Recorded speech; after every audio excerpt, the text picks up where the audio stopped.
We did say we have a special interview coming through. And of course, we love the people that we have on Career Guide because we get to learn. Right. And not only Career Guide, Tatenda, this ties in with the theme With of the the theme week. of the week, Yes. man. And this week we're just taking you down memory lane, nostalgia. Yes. You know, those movies that we used to watch growing up, the theme growing songs.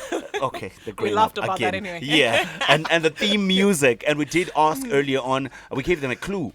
And only one person managed to get it right. Ooh, who's They're that? Well done. They didn't tell us their name. Oh. They're like, that must be Munya. Well done. That must be Munya. Yes, one And, person knows my name. I can retire now. Welcome to ZiFM Stereo, an icon and especially in the entertainment and creative sector, particularly movies and film and screen. Munya Chidzonga, how you doing, my G? I'm all right, Tatenda. Thank you so much for having me. You look great, man. They didn't tell us that. You know, he's wearing a suit. Yeah, look, And he was on time. He was very much on time. Thank you for that, man. No. Look, I think this is a you give the occasion the gravitas that it requires. You know what I mean? Absolutely. I think being here and talking about film, there's nothing more serious. for Thanks, me. man. And We you- appreciate that. Yeah, and you guys look, man, you guys are legends, man. Like Legends? Wow. It's weird. It's weird to put voices to faces. Yeah. Not him calling us Well, legends but it's when weird he's for a us legend. putting a face to the face. Get it? Because we were seeing Yeah. you on television. Yeah. So now we're seeing you in in real reality. life. It's in crazy oh, for us. man. But what is that like? Is it like do I because I always get this, like, people always like, look, you're bigger on TV. Yeah. Like, is that like a weird phenomenon? It's actually a thing. No, wait. though. What's the context though? You're big on TV, as in what? Like It's the cameras. stature-wise, is it? Stature-wise, yes. Yeah, look, Probably, cameras. maybe. I don't know. I think so, because, well, obviously, physically the camera puts on, I think it's about 6 pounds or something. That's a lot. That's a lot. It's a lot, bro. That's so a get your lot. angles, bro, Especially yeah. for women. I mean, that's for a women. big deal. But like, I don't know what it is. I think it's more than that, like, and I'm sure you guys get it as well. When No, you meet someone, you're like, I think I I know know what your it is. voice. I know your. I think I know what is it that is. you? Yes. I think I know what it is. It's a whole thing of I was not expecting to see you, or I did not even clock it that I could ever meet you in real life. So you get Yeah. what I'm saying? Right. Like you are maybe not unreachable, but I think the only word I can think of is unreachable, untouchable type thing. You know what I mean? It makes sense. Yeah. and there's like that barrier. Like the suspension of disbelief. Exactly. Yeah, I get you. Right. Yeah. What we want to know from you, most importantly, Munya, is your journey into the film industry. How did it start? Where did it come from? Like primary school, high school? How did you know that you can act, you want to act, and you want to get into that industry? Wow, that's it's a fascinating story. And just last week I was asked to be the guest of honor at my old high school, and they asked me to speak on culture, and it was just weird being there because that's where it all started, and that's where the passion was ignited. And to be honest with you, I think this is gonna sound so strange, I owe my career to Robert Kiyosaki. Rich Dad. Oh yeah. He was in the country. He was in the country weeks ago. Money Moves. A couple For of his months conference, ago. yeah, we attended that conference, yeah. So my dad was reading his book. Okay. And he was like, look, what are you passionate about? What do you do with your eyes closed? And, I'd just done a play. We did this, it was a pantomime. And, Pantomime. we brought the house down. And, one of my teachers, in fact, he was my rugby coach. He said to me, he pulled me aside and he said, listen, Chids, we're not going to let you play rugby. I think you should go and do this acting thing. I was like, Really? I want to be part of the rugby team, man. Couldn't I you mean, it do was cool both? up. You know what I mean? No, he was. But what he was basically trying to say is that you're good enough to take this thing to the next level, and don't waste your time playing rugby because, I wasn't actually that good. Oh, in rugby. But It was cool. It was cool. I was cool. Like I played. Yeah, I was there. yeah. I was counted. Yeah. But, and I think that's so. I owe it to Robert Kiyosaki who put the seed in my dad's head that I could do something other than law or actually, because I actually wanted to do law. And then You still can though. I mean, I still can, yeah, right? Yeah. Why not? Actually, yeah. Oh, it's bucket list actually. Of course. And then my rugby coach, who was like, "Look, Chids, I think you could take this thing seriously. You could take this professionally." And the seed was planted. And then I found a film school, and then it just the rest. Do you want to know what I'm hearing from this? I think a structure, a family that supports you, because I'm listening to you say it right now. Yes. Yeah. How many parents can actually sit down and say, hey, this is my kid's passion, and I'm going to invest in them, and I'm going to support them all the way. How important was that for you, for your family? That co-sign from especially your dad. Your dad saying, hey, listen, maybe not law, but I want you to just run with it. Oh yeah, you know what? You've hit the nail on the head. I think your support structure is it'll determine your altitude. You know what I mean? And like I think I'm very blessed in that regard that I had parents who were open-minded enough. Maybe I think I'll err on the side of ignorance a bit. Like I don't think they knew what they were getting themselves into. Yeah. When I actually finished school, when I finished my degree, my dad was like, "Okay, so how are you gonna make money now?" Right. And I was like, that question, the $1 million question. $1 million question. What was your degree in for our listeners to know what she studied? So I studied film, majoring in live performance acting and script writing. Interesting. And then I did an MBA in entrepreneurship after that. Wow. Well many years later. done. So Well done. It's trying to bridge the two, The two. Tried to graduate to actually earning the suit. Of You course. know what I mean? Well done. But yeah, Your I dad. think my dad is the foundation, and my mom and dad, Okay. and my wife and my brothers, my family. We when I came out of Big Brother house, so I had some of that instant fame. You know what I Right. mean, that drink this and you'll be famous. Exactly. You know what I mean? Like, and then everything changes, and Big it's like Brother. like everyone is. But how much change did it bring to you personally? No, I'm not talking about the fame. I'm talking about you mentally, personally, as Munya. I think it was a complete paradigm shift. It was like my whole world had shifted, Right. And it was a difficult beast to handle. You know Right. what I mean? Because it came with so much privilege, and so many pitfalls that I didn't even know about. You know, I mean, all of a sudden, people are throwing around the words like icon. Yeah. Legend Hey.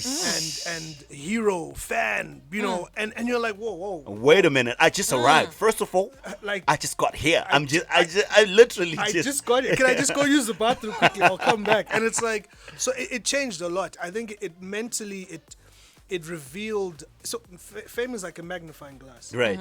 It reveals your innermost character. So there was a lot of things that I had to heal and that I hadn't dealt with that came out. So the Wow. bad stuff was really bad, but the good stuff was also really really good as well. Right. You know what I mean? I got a chance to have a great impact on many lives. You know what I mean? But I also think I destroyed a couple of lives somewhere along the line. And if you're listening, I'm Okay. sorry. Wow. Oh wow. We weren't expecting that. Hey, yo, Please whoa. forgive me. Well You know what? done. For me, it's Thank you, yeah. taking ownership and accountability. I know, right? Accountability. Well done. You have to. Oh man. You have to. I mean, we've got too many hurt people hurting people. Absolutely. And if you don't heal, you Mental health. It's right? Yeah, You, yeah. you just bounce it to the next person. But Munya, you're talking Yeah. about how Big Brother was like, crazy for you, right? I mean, with people, you became more famous. Right. Weren't you expecting that already? Because for you to want to get into the film industry, Right. already that will Fame produce was a gonna come with a job.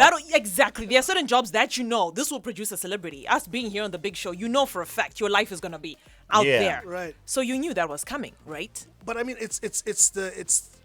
and I think you guys are in a great position to answer that question as well. That you know that the reason you're on the big show is not for the fame. I mean, look, the fame helps, It- and yeah. but it's a byproduct of what you love to It do. is a byproduct. What you love is being in front of the microphone and just Expressing yourself. expressing yourself. Exactly. So for me, fame was always. I actually used to look at fame as a sarcophagus, a coffin.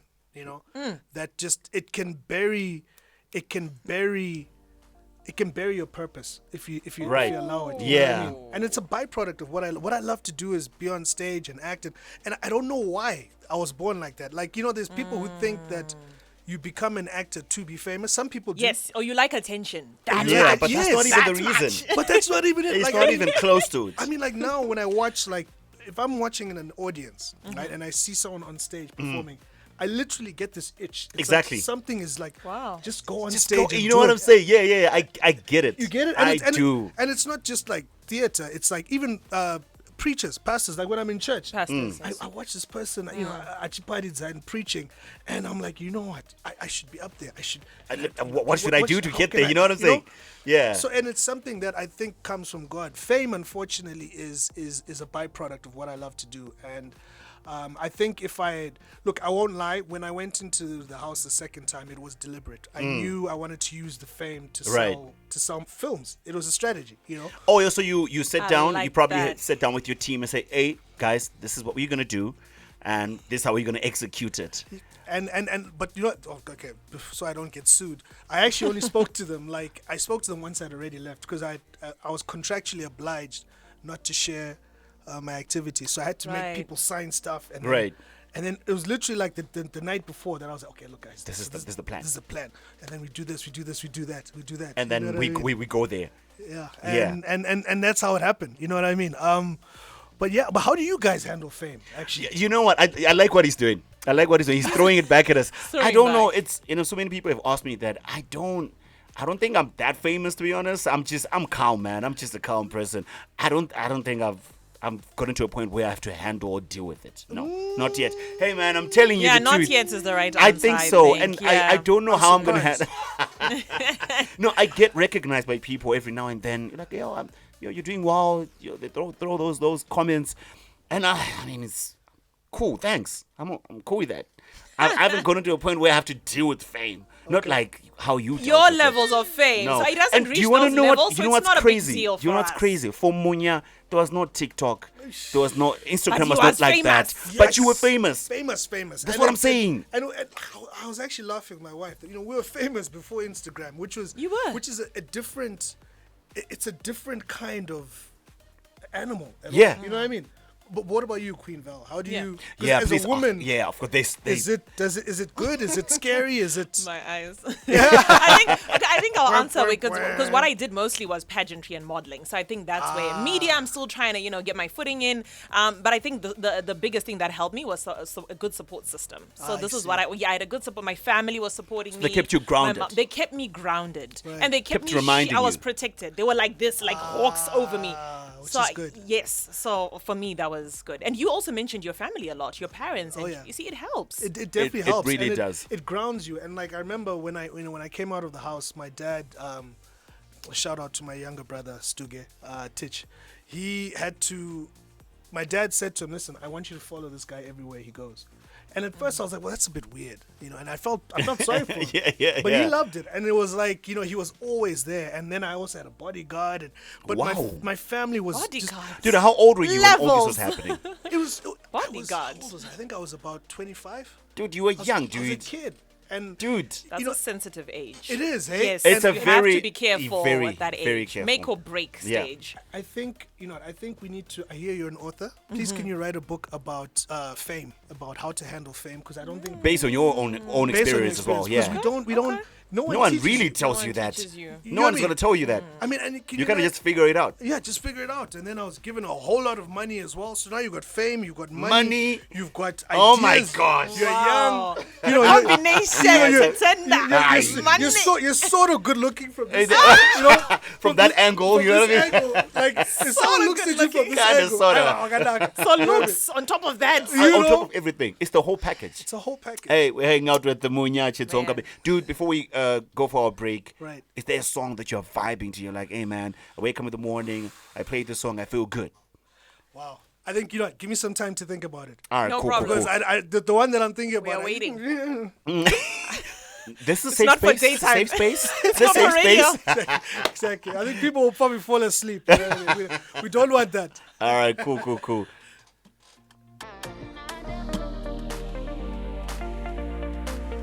All right, we're still in studio chilling with Munya Chidzonga. Yeah, He's known boy, for yeah. so many things. I don't know whether we're talking about Lobola here, the movie. We're talking about Big Brother.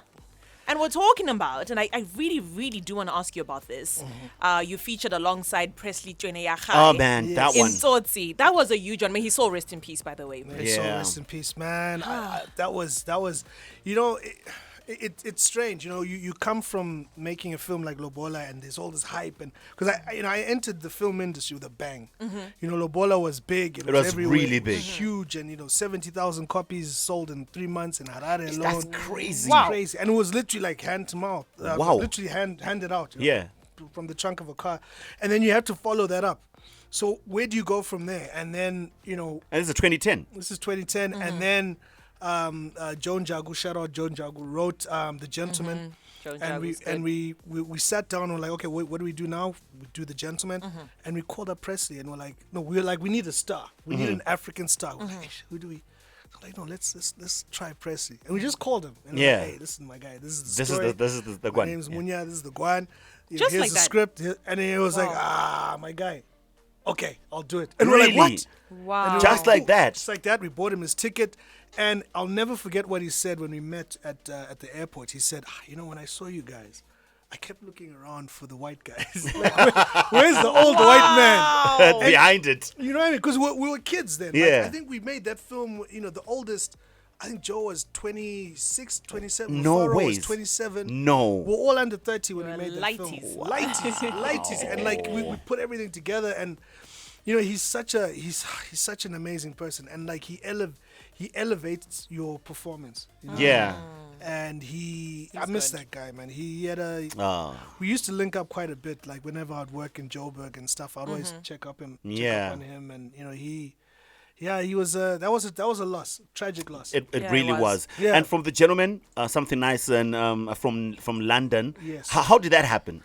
So, it's I think I'm learning it now that when you're in this industry, you're actually an artist, and artists go through seasons. Like you go up and down, and so there was a time when I was doing some work in South Africa. I wasn't really doing much film, and then I heard of this audition at the British Council, and Something Nice from London is based on a short story by Bettina Gaba. Oh, nice. And I love Bettina Bettina. Gaba, Yeah. Yes. She's super Force, talented. a force. Force, So, these guys, they adapted the book into a screenplay. I went and I auditioned. And, because of my profile, I think it helped. But it was a completely different acting style. Because they were trying to shoot a different way. They were trying to shoot shoot reality style and guerrilla style. So you do minimal rehearsals and just go, feel it. And then the camera would follow and Really? it was weird because I'm a professional. I was trained. I'm technical. It was not the usual. It was not the usual. But that director changed the way I act forever. He said, "Listen, Munya, Borapas, you don't have to. Calm down. You don't have to act. I am not. You are not an actor. You are. I'm not. You are not delivering the performance. Right. It's in you. So, yeah." And that was. And let's talk that about was your a loss. appearance in South Africa. You did quite a lot of work in South Africa, Mzansi Love, Rhythm City. How did Rhythm those City. Dude, I mean, how did those things come Rhythm up to City. be? So I was in Joburg, and I had to. I said to myself, look, I need to take my career to the next level. And Yeah. I think every actor goes through that. I can't remember what I was reading where there was a discussion that was being had that why does Zimbabwean talent always leave the Yeah. country? And look, I'll confess I'm guilty of that for a little while, but I decided to come back. More about that later. That's good. So I found an agent, shout out Obey, and he's the one who just started sending me to auditions. And it's weird, in South African writing, they've got this way of portraying people who aren't South African. Then Okay. in the script, it's always the Zimbabwean guy. Yeah, I know. Or And the the name will be Zambian guy. Tendai. Yeah. Or he's Yeah, from called Congo. Tendai. Yeah. Ajin's Tendai. Oh my Hey. Or God. a Kenyan called Rufaro. You know what I mean? Exactly. And it's Like, what do you like? and it's like, okay, but then look, from their perspective, I started to realize that look, they're making stories for their people. Yeah. Okay. So they have to maybe control the narrative, maybe some. I think they couldn't. Yeah, it's exactly that. You realize the responsibility that you have, and but what it's done is that Zimbabwe seems like this faraway place. Exactly. It's literally Over next there door, in man. Zimbabwe. And it's Yeah. like, we're You know what I mean? far away. Far away. A land called Zimbabwe. Zimbabwe. Wakanda. I know. Wakanda. Exactly. And it's like, but we're the same. Yeah. So, I mean, that's how that happened. And the idea that we had was just, we just wanted to plug away at roles, just to build a profile, Right. so that we could get the bigger roles. And I was commuting. I lived in Harare, and then I'd fly in and work. That must have been hectic. It was, and it wasn't making sense. Okay. And that's when I realized that there's a glass ceiling whenever you're outside of your own country. Exactly. And yeah. We're learning. We are learning, man. And Munya, because of our time, there's a couple of questions that are coming through on our WhatsApp, and one of them is now what was the biggest difference between South Africa and Zimbabwe in terms of film and your career? Wow, that's a great question. So the South African industry is vastly different from the Zimbabwean industry. It's way more established. There's a lot more opportunities to work. There's a lot more structures and systems, which is a great thing. It's a great place to learn. The Zimbabwean industry is still very young and very, very, very, very, very diamond in the rough type of situation. What must happen for it to get to that level? Because I mean, Diamond if you filmed See and, what I and did did, there? I see what you did, Diamond Boy. and Yeah. Lobola is 15. The Yeah. Gentleman is like 14. Yeah. You did these movies over a decade ago. What should have happened from the time you did those movies and now? To be honest with you, I think it is happening. You know, there's a lot of young filmmakers out there who are just getting out there, just doing what they do. There's a lot of films that have been made since then. I mean, I'm talking your Mirage, Yes. Poor Cousins, Death and all of its Yes. its friends. There's all these films that have been made by independent filmmakers. And to be honest, I just think that we're at that stage where, you know, what I've learned about business and about anything is that it's got levels. If you want to play at sustainability level, you need support. You don't make Support. money without money. Absolutely. And we need first of all, we need the kind of environment that allows filmmakers to thrive. So that's policy wise, you know, we need infrastructure, you know, we need skills, you know, but most importantly, you know, I mean, those are the technical things, but most importantly, people have to be intentional. Right. I think people have to be intentional and take the craft seriously. Say, listen, I want to tell stories. I'm a filmmaker. I'm going to respect the craft, beginning, middle, and end, close up, wide shot, etc. Editing. Understand the Exactly. rules and apply them. You know, right now there's there's a whole jumble of, you know, hey, I'm a content creator. I make films for TikTok. For Wow. this, for that. Yeah. That one is it's a huge one. It's a huge one, but I mean, you know, there's still the craft of. So now, in fact, now I appreciate filmmakers even more because it's easy to. No, I'm not saying it's easy. It's easier to make a short 30-second skit and to Right. make someone watch it, but it's more difficult to keep someone's attention for 3 hours. Absolutely. 2 hours. It's a whole different conversation altogether. Whole different conversation. So we need to take the craft more seriously and just do. I think we shouldn't get hung up with, you know, money and all these other things. Just shoot. We Just want to hear your voice. shoot. Just shoot. Just Pew, pew. shoot. Munya, it's been an honor to have It's you on been the show. amazing. You're such a You vibe. are such a vibe, man. And you're Yeah, talented yeah. and creative. And we're Yep. going to play Adiona Maboreke's song, All As- Woman, after the news. Okay, because and we that's want to Munya's honor- wife, in yeah. case, you know, the listeners don't know who she is. Yeah. We want to honor And her. they've been together for 20 years. Because Yeah. it takes a strong woman behind every... What's the saying, guys? Okay, wow. Eh, As a behind woman, I'm every actually quite disappointed that you can't say it. I was about to are say. we Because supposed to? I wanted to I switch. mean, like, what- it takes a powerful man behind a strong... Oh my But God. it's okay. There's power We there. get it. Yeah. There's a dynamic, Behind every a strong power man, there's dynamic. a strong There's woman. That's the one. absolutely. Yeah. Oh, sorry. Before we go, if I may, my birthday's on the 8th of December. And Okay, I'm cool. turning 40. Oh, nice. Every time ZFM gives me a shout out, you guys put it in July. I don't know why. I don't. July. Wait, why? Haibo. I think it's in the system. Okay, no, it's done now. We'll the 8th of rectify. December, Please. it's been rectified. Yes. Thanks, Munya. No problem.